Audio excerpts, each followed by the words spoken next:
Hello, welcome to Revelator Alpha. Hope you're all well. So this is the news today.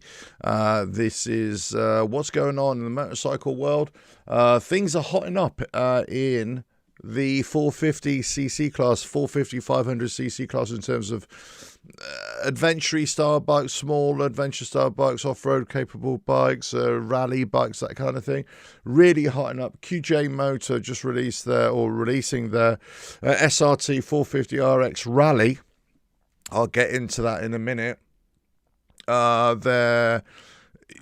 It's a great package, and it's really comparable to CF Moto 450, the Kawasaki KLE 500 as well, and a few other bikes. So the Honda in that sort of into that 450 500cc bracket. The 450 wars are coming. 450 wars, they're all hotting up. You know, there's some great bikes out there, and if you want a mid-range bike that does a bit of everything, 450 500cc is great. Looks really good and great value for money there as well. So watch out for those. Sorry about the little creak here. Oh, there we go. Watch out for that. Right, anyway. But look, the news today, I suppose, is following on from yesterday in terms of Harley Davidson, where they go. And this kind of what happened to KTM last year when they got into trouble. They halted production for a while because there were too many motorcycles in the in the marketplace or in the pre-marketplace. That I think at one point in warehouses there was nearly 1 million motorcycles that KTM just not had got rid of. So they needed to do something to get these bikes out there, right? Harley Davidson faced a similar kind of thing, that motorcycles haven't really been sold from 2023, 24, 25 bikes. So you can still find new bikes or even pre-registered bikes from that are 2 years old, really. So this is the problem sometimes. You can buy a brand new bike or register a brand new bike, but actually it could be a couple of years old. So you know, I'm sure there are deals to be done out there. I'm sure there are lots of deals to be done with dealerships, especially with older bikes. If you want a bike that nobody's ever ridden before, right? I'm sure you can go into a dealership wherever it is in the world, and they will try and add a little bit more. But I'm sure there's bargaining position there because it's an older bike, right? But I'm really talking about the 2025 bikes that are carried over, which haven't been sold, and then. Is there a great deal to be done there, or is there going to be a reluctance for Harley Davidson to bring out lots and lots of supply, dump a whole load of supply onto the dealerships for the 2026 bikes, because they know there's a problem with this backlog of bikes not being sold? So interesting. There's an interesting quote here from RT Stars. I'll try and bring it up for you. Let me just see where it is. There we go. Right. Let me just bring it up here. So this is from Rider Park, good magazine. Good, they do some good articles from time to time. And it says here, I'm confident there's a clear path to put Harley Davidson back on the right trajectory, said RT Stars, an investor calling, adding, and I now have a sharper view on what it will take to reset the business and get a more stable operating future for 2026. So, look, it's interesting that they say that they know what they need to do. They're also, what dealerships like for Artie Stars for when he addressed them a few months ago, was that they seem to like what he was saying in terms of the manufacturer and the dealership kind of linking, right? The way they're going to operate with each other.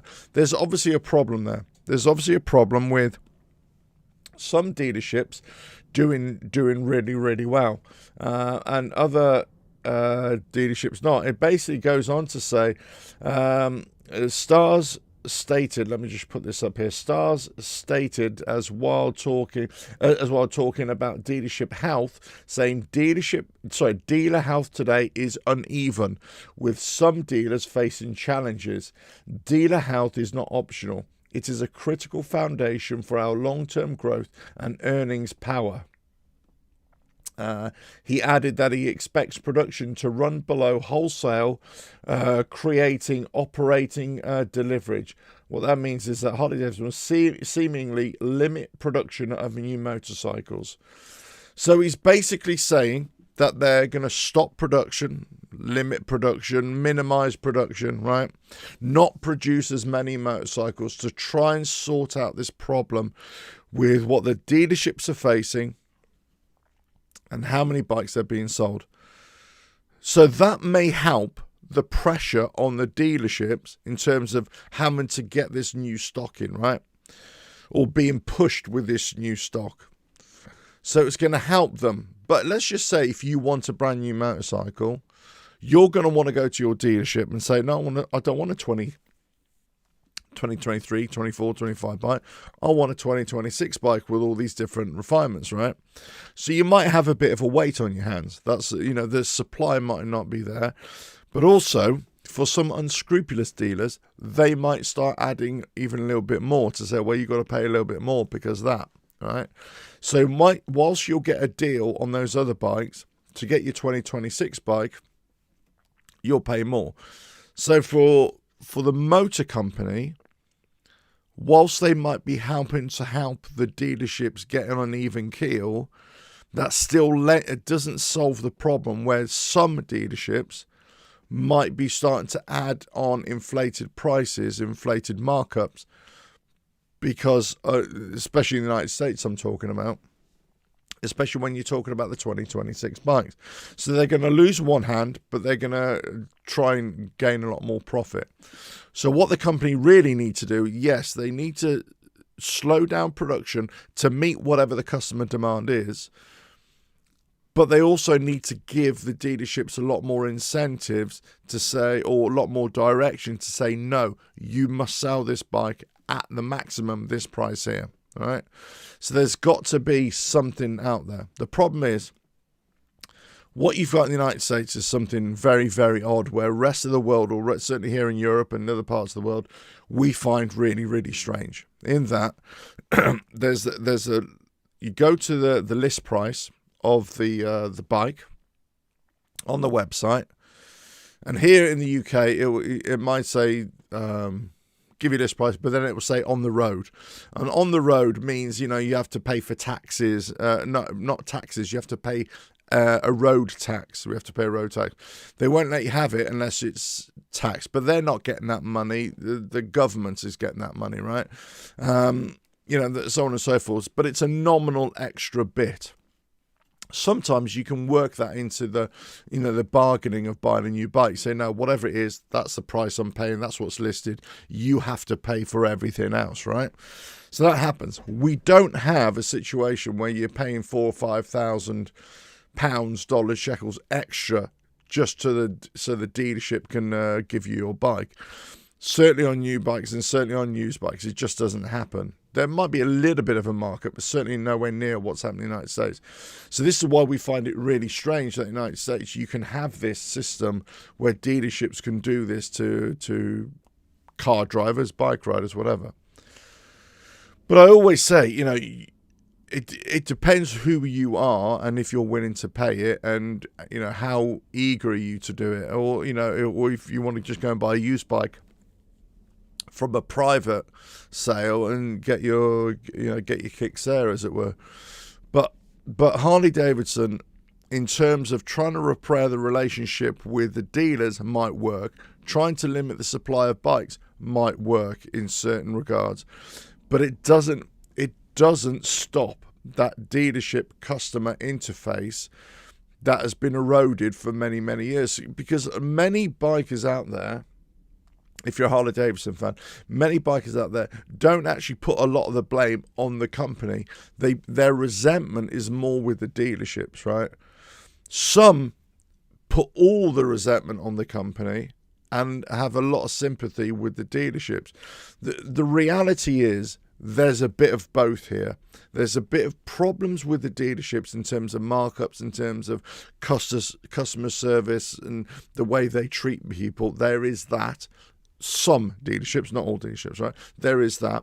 But there is also the pressure of the company on the dealerships in putting bikes and lack of support and imposing all these restrictions on dealerships and how they can operate as well. And also, let's not forget, they are producing the product in the first place, and they are pricing those at a certain high level anyway. And then they're trying to force dealerships to sell these really high price vehicles when nobody is buying it. So, dealerships would probably think, well, give us something cheaper to sell. Give us something that people actually want to buy. Then maybe we can do a deal. So, and then I said the other day, dealerships are scratching their heads wondering, is this even a good business model anymore? Might as well just quit. Might as well just sell up, close down the business, sell the building, sell the land, and make more money that way, or turn it into something else, turn it into another business, right? Go sell something else. Don't sell motorcycles. So many times that people who have businesses, they change business. I'm not talking about motorcycle businesses per se, but they have a business, but they're a business brain, they're a business person. They'll shut down that business and start up another business. Because one isn't working. Obviously, one isn't working or working enough and earn enough profit. But they can say, well, I can take my money here and I'll earn more money there. So from a business point of view, it works well. From a motorcycle sales point of view, the motorcycle business hasn't been working well for quite a while. And it's a declining business, right? So Harley Davidson and RT Stars, they need to do something. They're identifying... This is a positive, right? They are identifying there are certain areas that they need to improve and certain things that need to be fixed.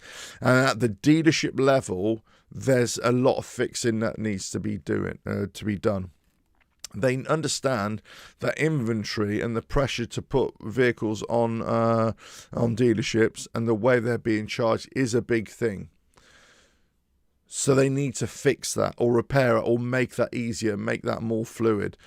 But ultimately, it's at the coalface. It's the customers, that customer interaction that they need to address. And they need to look at many, many ways of getting better deals, better customer service, and better follow-up service to customers. It could be that they've got to impose a limit, let's just say, on service costs, on stuff like that.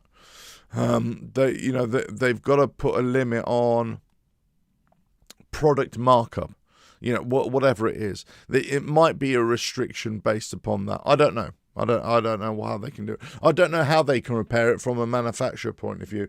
But what I'm saying is, it's just not a simple thing as limiting production and trying to make it easier for dealerships. They might be able to fix that part of it, but actually, what they need to do is have better favor with end users who are actually going to buy your products. Because at the end of the day, Harley Davidson, as I keep on saying, a manufacturer, they need to sell new product. It's not that they need to, promote people buying used bikes from somewhere else, right? From a dealership, yeah, they're just selling product. So if they take a bike in trade and they can sell that bike on afterwards for a little bit of money extra, whatever, or if they can get money coming in and out, cash flow, sometimes they'll take a hit on a bike, sometimes they won't make hardly any money, or they'll sell it for exactly the same that they bought it for, but most of the time they're going to try and buy it lower, sell it higher. That's why they give you such a shitty trading deal, right? The reason is, well, that's the business. I understand that we all understand the business, or I certainly understand the business aspect of it, but in terms of a dealership business, that might work, that might be all right, but from a manufacturer point of view, that doesn't work.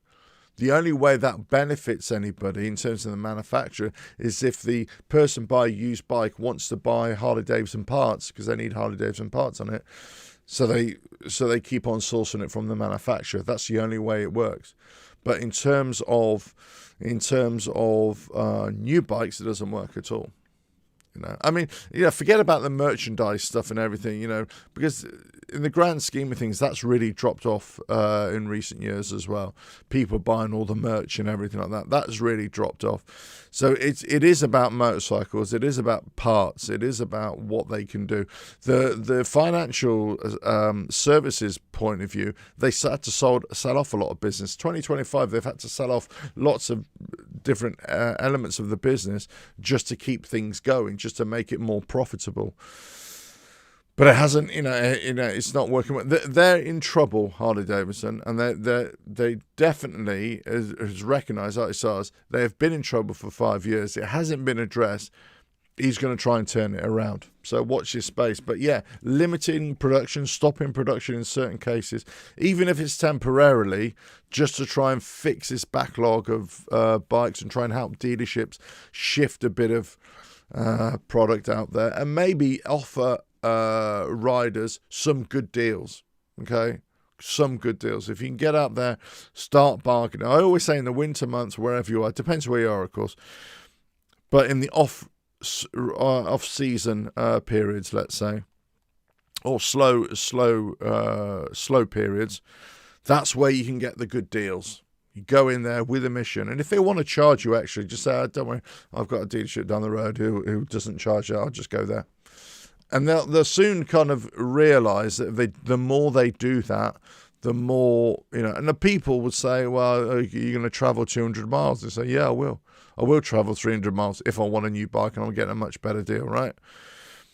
And, if they're trying to give you a bad deal on a used bike, we just say, there's a million used bikes out there, I'll go elsewhere, So people could, I've always say, you don't have to buy these bikes. You don't have to do what they want you to do. You can have your own, thing to do.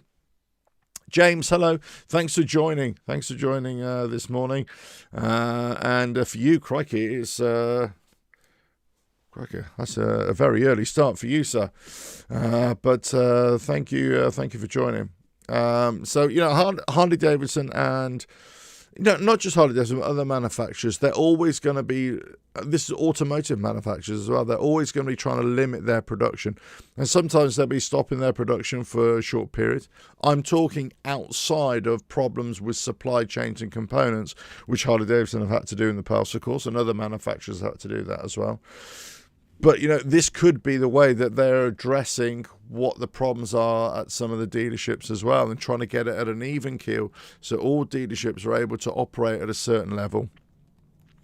At the end of the day, they need to do something so the interface with you guys and me and you is better. And you're given a better deal or better value for money, or something that you can be really, really happy with. Now, of course, again, I always say this, and I think I have to say this each time so everybody understands. Of course, if you're happy with the deal that you're getting on a brand new motorcycle, if you're paying 40 or 50,000, that's great. That nobody is saying that there's a problem with that. But the numbers of people who are doing that are less and less and less, and it has been over the years. So we can't hide away from that. There we go. What's that? Keelan McAteer. I wish they did with 3D scan the early creations, and an exact replica, I reckon, could kickstart interest from older and younger riders. What do you think? I wish they could. I wish they could reproduce older bikes. Look, if you ask most people, they would say some older, simple bikes. If you look at the new bike, a lot of these cheaper production bikes, yes, a lot of them have tech, but in terms of styling, a lot of them are they're quite traditional, old-looking bikes. A lot of ones, I'm not saying they have to look retro, but they're quite simple bikes. So, yeah, Harley Davidson are not beyond that. They could definitely produce smaller bikes, bigger bikes, and something with they don't need all the big touring stuff, right? And this is why I was a bit disappointed in terms of the Softail lineup, that they didn't introduce something. I've always said that in the Revolution Max period, they could have done a lot more in terms of styling, in terms of producing bikes. But in general, they could definitely produce better bikes. I'm going to come off Harley Davidson now. I'm going to talk about the other bike. I talked about the Chinese manufacturer QJ Motor, who incidentally Harley Davidson are in association with, of course. QJ Motor, as I said the other day when I talked about another bike that they were producing, the SRK 900 or 901. They've come out with this new one here. Let me just show you here. This SRT 450 RX Rally, right? And it's got lots of bells and whistles on it. Looks really nice, looks really good, you know, for that kind of thing, that kind of bike. They're saying £5,499 on the road, dollars, shekels, whatever you want to call that, right? And it makes it cheaper option than the Kawasaki KLE 500, which is at just under 6,000, the Honda NX 500, which is 6,899, and the CF Motor 450, which is 5,699. Yeah, regardless of what you have, you know, it's a cheaper bike than the others, and it's got so many extras on it. Lots of extras. It's got heated grips, seats, luggage and auxiliary lights, all this sort of stuff. It's got a 449 parallel twin engine, 46.9 brake horsepower, 30 foot-pounds of torque. And that's all you need in a smaller bike, right? The engine is said to be tuned for accessible performance rather than headline grabbing figures. Yeah, it's going to be a plodding bike, but you know it's going to be a good bike to you know, get you to and from work. It looks all right. Okay, I say you're not going to turn many heads with it, or you're not going to, you know, win any speed trials with it. But I tell you what, on a daily bike, it's going to be absolutely fine. The 450 class, 500 class has been hotting up for years. If you watch my channel quite a few years ago, I was saying this about 4 or 5 years ago. I was saying what you really need to look at is the 500cc, well, 350 to 500cc, but I was really saying the 450cc market. That's where you need to look at. That's where things are going to hot up in the next few years. And again, I'm no prophet, but I kind of am, really, when these kind of things, because it's kind of written on, you know, on the wall, really. It's written in the stars that, you know, things happen for a reason. You know, trends happen for a reason. You know, 450 has always been a bit of a sweet spot in terms of off-road riding. And if we just look at my favourite race, the Dakar Rally, 450s who sort of took over years ago. And that is kind of translated onto road riding. And these kind of small adventure bikes, well, yeah, they're doing great. You know, nobody says you have to go fast. But if they give you an overall package and a look that you like, I mean, I'll just show you the pictures again here of this bike. There we go. Look, you know, if you like that kind of bike, like that kind of look, you know, regardless if it's a Chinese or a Japanese or whatever bike, then you know, then there we are. That 450 class, you know, 450 wars, as I say, there's loads of manufacturers that get into this, and this is when we get back to the likes of Harley Davidson, Indian. BMW brought out their 450, so they're getting into the mix, right? So they know about this. Triumph, we know, have already got their 400s there, so that we know that other manufacturers, big manufacturers, are going there. They're thinking, we know Ducati are already there with their bikes as well. They got some great bikes, maybe not as cheap as these, but certainly great bikes, right? But there are other manufacturers who are completely missing the boat. So this is where we take the likes of Harley Davidson. Granted, they had that. They've got the X440 from India, but that's not on a par with these bikes. These bikes are really advanced. So, you know, if Harley Davidson were to come out with a bike to match anything like that, they're going to have to come with something. They're going to have to come, and I'd be very surprised if they'll ever be able to match anything like that. That's the problem. For Harley Davidson to be able to produce bikes, smaller bikes, cheaper bikes, there are so many bikes out there, or the manufacturers that are producing them at great value these days.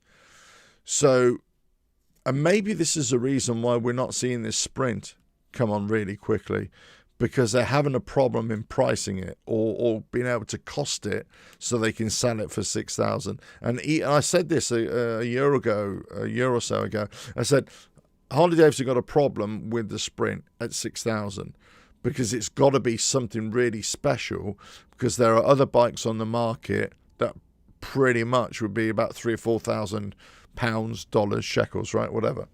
So there we go. Hello,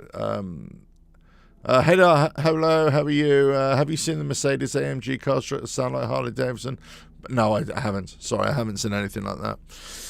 Look, it'll be very interesting to see how these bikes, these 450s, how they play out in the next 12 months. There's a lot of people who like these bikes. I like this range. It's not as if I like big bikes and I only like big bikes. I think small bikes have definitely a place, and these kind of bikes, these 450 kind of small adventure bikes, rally bikes, whatever you want to call them, there's a lot of goodness there.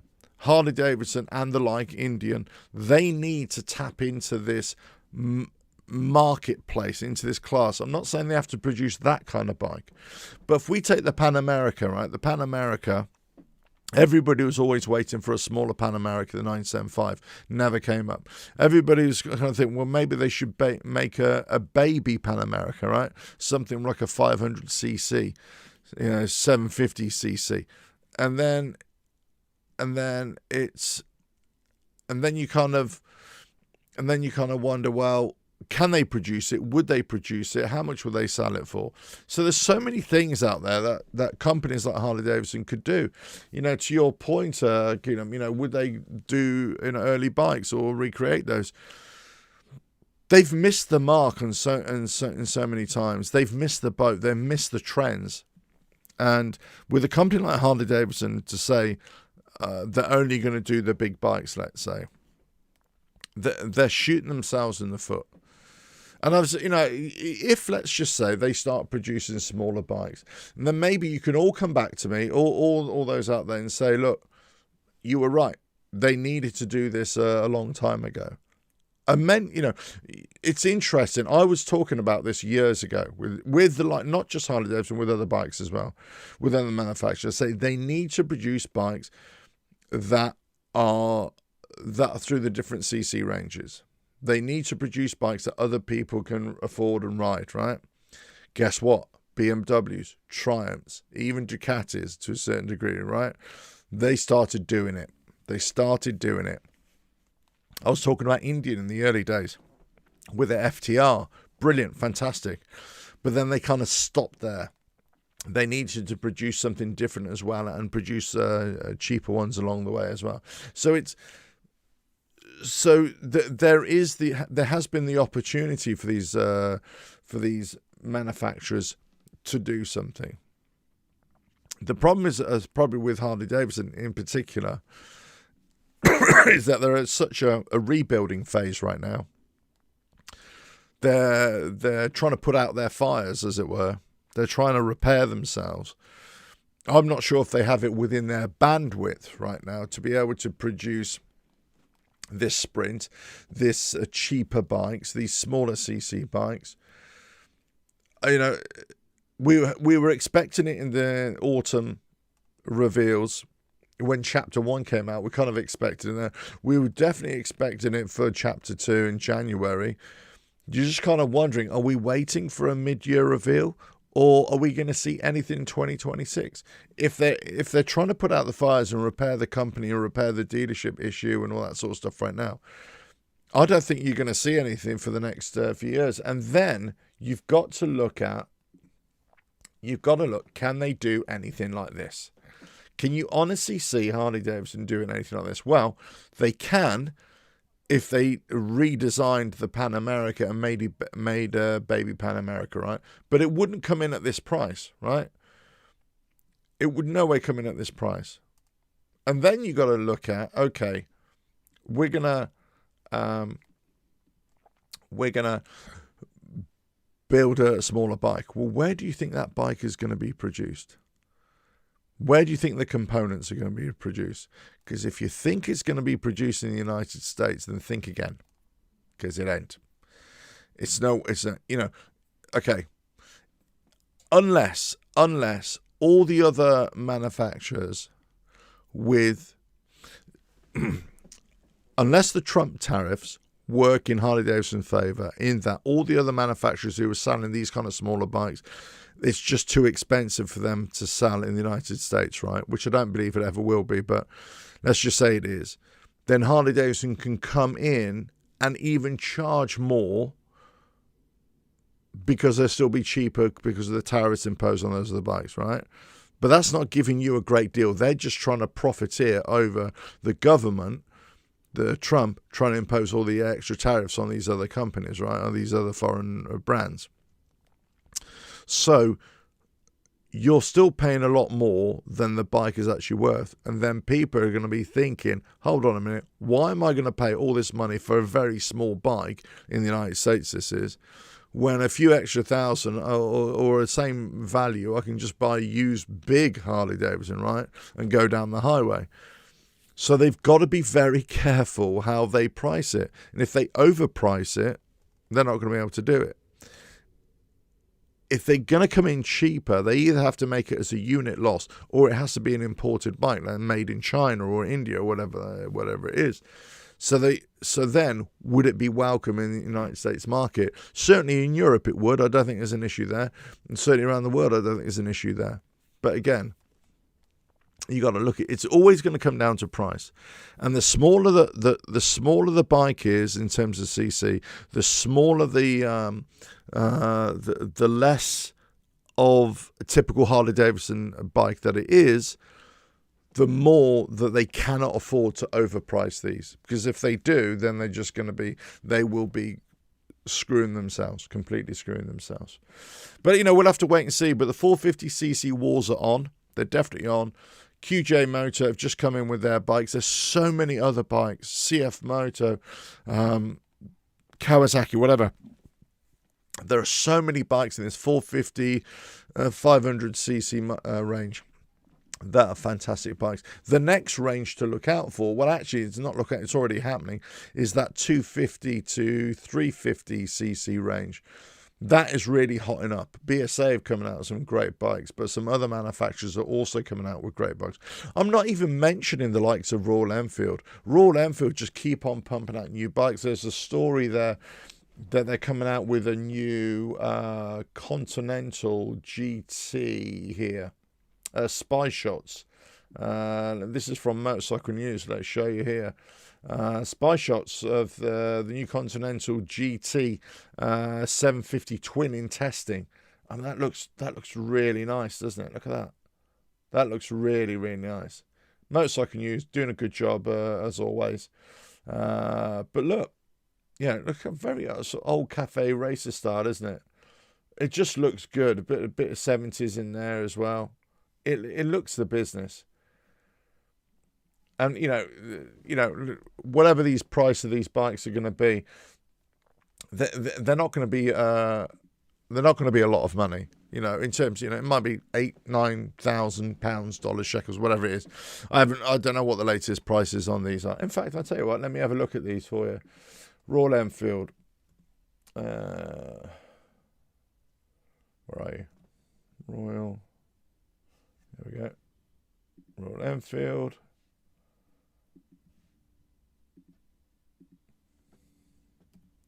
See if we get the prices for you. But they're not that much. Okay, you got the 650s right now. Here we go. Let's have a look. See what they are. Get rid of that. Allow that. Motorcycles. So here we go. Continental GT. Right, let's have a look at this. Continental GT. Okay, so the current Continental GT, which is a 650, is £6,749. Okay, plus a couple of add-ons, add-on price, or whatever in terms of on the road price. 6,700. So dollars, pounds, dollars, shekels. So this 750 is going to be in the region of about 7,500. So you're telling me a 650 or a 750cc Harley Davidson or Indian, they're going to be able to produce a bike like that for that price. The only way they do it is if it might be assembled in the United States, but believe me, it will not be made in the United States. It will not be made. The big expensive parts will be made elsewhere. Yeah, and that's the only way they're going to be able to do it. The question is, again, will the market, their biggest market, will they support the sales of that? And the reason why, I don't understand it for Europe, but I understand it for the United States. This is the reason why they haven't imported the Chinese X350 and the X500 and the Indian X440 into the American market. Okay, but we know that they did import the X350 from China for the riding schools, right? The X350 has gone into the riding schools. We know that, but not for public use, right? So, you know, the question is, well, why wouldn't they? Why wouldn't they? I would thought because maybe people that say there's a backlash against Chinese-built bikes or Indian-built bikes. Perhaps. But I think if you're making them cheap enough, people will buy them, right? People will want, you know, people will say, oh, that's not a real Harley and everything. You always get those arseholes at a bike night saying, oh, that's not a real Harley. Well, fuck them. Don't go to the bike nights then. Just ride your bike and have fun. Who cares what some arsehole thinks about your bike, right? Who cares? You're riding it. You're having fun. Harley Davidson need to get into this sort of market and bring the mindset of bringing different bikes to the market. You know, the likes of Royal Enfield, let me just show you all their bikes.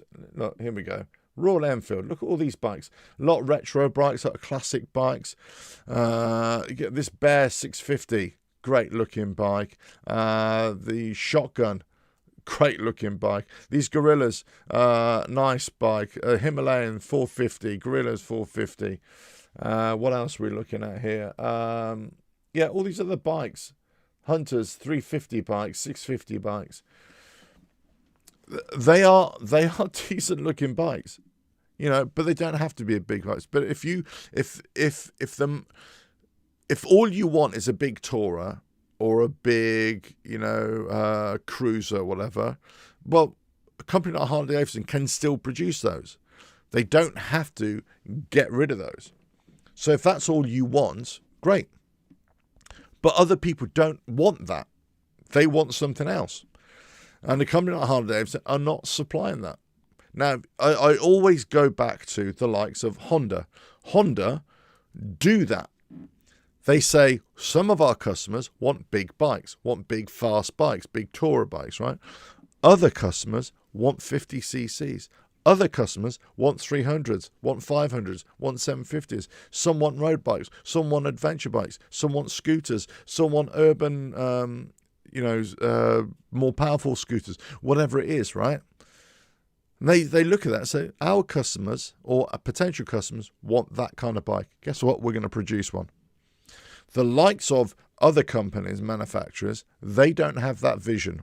They don't have that business sense, that idea to say, we know that some customers out there want certain sort of bikes, and we're not producing anything near it that might attract them. This is what Artie Stars and Harley Davidson need to wrangle with. Do they need to prioritize that, or do they need to prioritize repairing their company and repairing the dealerships? System? I think one feeds into the other.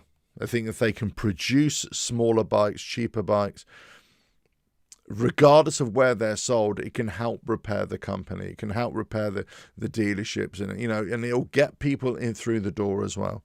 But there's got to be on price. It's got to be on price as well. Anyway, listen, guys, thanks for joining. So Harley Davidson looks as if they might be limiting production on some of their bikes and their ranges to sort out this dealership backlog as well. They're trying to help their dealerships get on an even keel and all operate at the same level. Let's just see how that plays out. But other manufacturers are doing this stuff, coming out with new bikes. Watch out, the 450cc range. It's been happening for a while. I predicted it a few years ago it would be happening, and it is happening. New manufacturers coming out all the time with 450cc. Royal Enfield, who I've just been talking about, they got their own 450cc's, great bikes as well. And cheap to buy, you know, and great bikes. Absolutely great bikes. Royal Enfield, I'm a big fan. I spent about 2 or 3 years always promoting Royal Enfield, saying how great their bikes were. And, you know, it was never full Royal Enfield. I never got a penny from it. I never got any attention from them. I never got an email from Royal Enfield saying, thanks very much for talking about Royal Enfield in such a positive light. Never had that, mind you, which would have been nice, which would have been a bit, well, thanks very much. At least somebody appreciates me. But I always talk about what I believe in, and what I believe in, things like Royal Enfield and other manufacturers, they produce decent bikes, good value, and they bring the fun back, and people want to buy these bikes. Why not? If you like what I do here, keep on watching, and I'll join you for another video or live show coming very, very soon. Thanks for joining in the chat today. Really appreciate it. And, well, hopefully bring you another show very, very soon. Catch you again. Bye now.